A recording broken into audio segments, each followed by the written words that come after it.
Where normally it would take one man 1 hour to do a job, here in Chernobyl it took 60 people.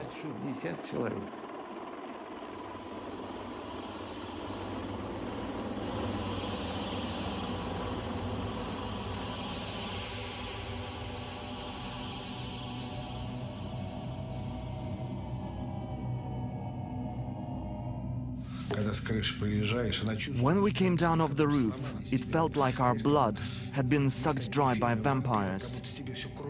We were drained. We could not move. Some people would have nosebleeds. The firemen were right there. If someone's nose started bleeding, they got sent to the hospital. If we collapsed, we got sent home. But we wanted to hold out.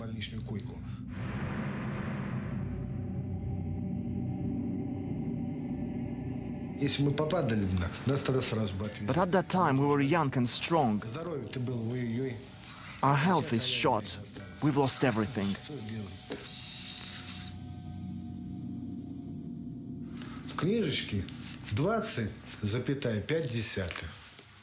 They wrote in my record that we got 20.5 rongens.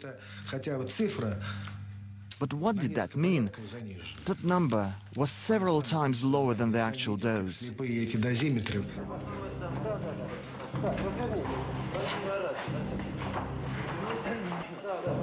Позвольте мне от оперативной группы Министерства обороны СССР вручить вам почетный грамоту.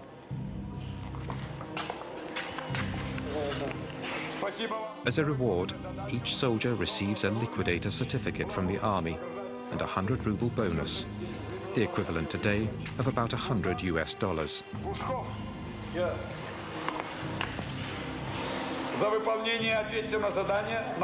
They have risked their lives, but they've only reduced the radiation level on the roof by 35%. When they sent all those people up onto the roof, no one knew exactly the actual level of radiation. Now we know it was between 10,000 and 12,000 rongens per hour. At that level of radioactivity, people never should have been sent. 7 months after the explosion, the zone has been cleaned up and the sarcophagus completed. 500,000 people, military and civilians, have participated in the operation. I told the Commission that for having confronted such levels of radioactivity,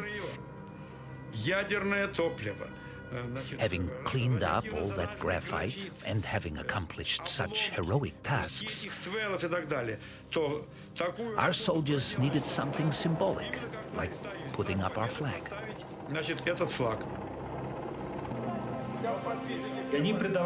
Putting the flag up was like putting the flag on the Reichstag. When the Red Army conquered fascism, for them, the flag was a symbol of their triumph over radioactivity.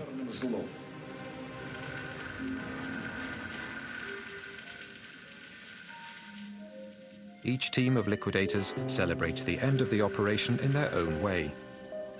Bocharov and his men etch their names onto the final metal piece to go up on top of the sarcophagus.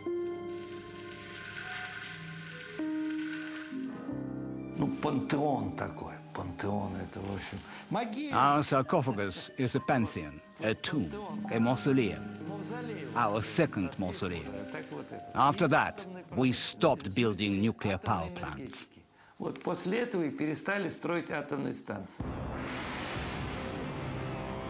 A bitter victory.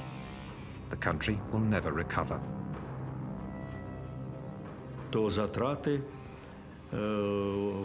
It cost us 18 billion rubles. At that time, a ruble was worth $1. 18 billion. That's huge.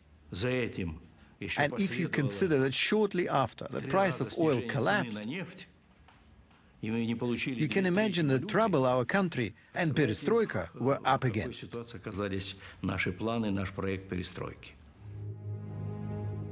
The first snow has started to stick on Chernobyl. For the authorities, this proves the sarcophagus is airtight. at least for 30 years, or so they predict. The liquidators have gone home. Reactors 1, 2, and 3 are back up and running. The first battle of Chernobyl has ended in a victory that heralded the end of the USSR. But for many, it also marks the beginning of a war that 20 years later still hasn't ended. 20 years later, Pripyat is still a ghost town. Accompanied by Igor Kostin, Yulia wanted to see the apartment where she lived with her family up until the fateful day of their evacuation. Contrary to what they'd been told, not a single inhabitant was ever able to come back to live in the deserted buildings.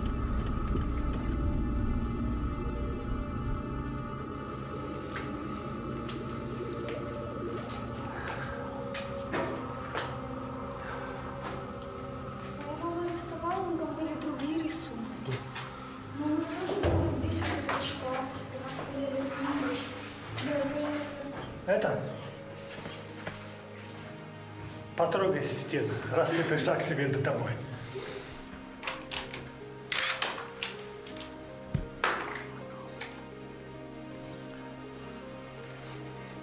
For Igor Kostin as well, the visit stirs up painful memories.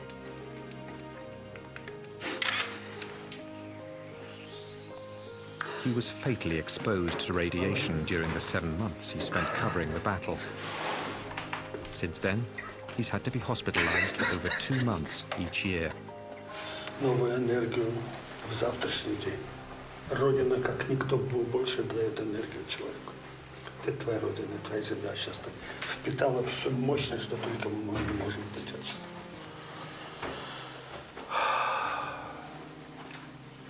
У меня такое ощущение, что я здесь была всю жизнь.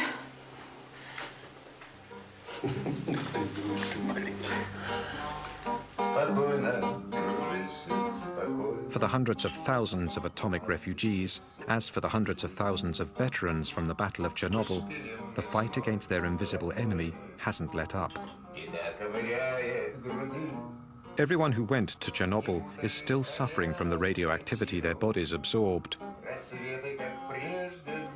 In the months following the accident, the liquidators flooded into hospitals all over the Soviet Union. 20 years later, those who are still alive continue to frequent Hospital Number 6. They're all victims of what specialists have since named the Chernobyl syndrome.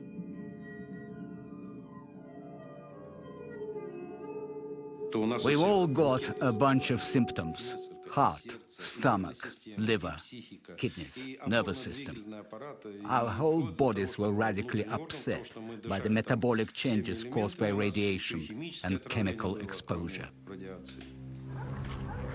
When the liquidators went back home, they were exhausted, incapable of going back to normal life.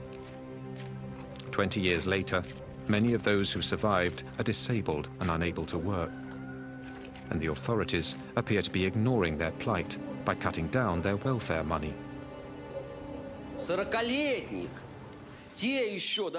The veterans of the war in Afghanistan are still alive,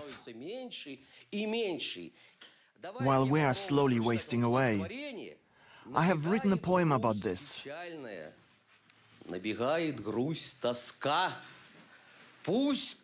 Sadness fills me, nostalgia and anguish. Like a bullet in the temple, nothing can ever stop. The mother prays in secret to God to spare his life. These men weren't even 30 when they were sent in to battle the atom. Today, the survivors are not yet 50 years old, but they struggle like senior citizens. According to the military, of the 500,000 Chernobyl liquidators, 20,000 have already died. 200,000 are officially disabled.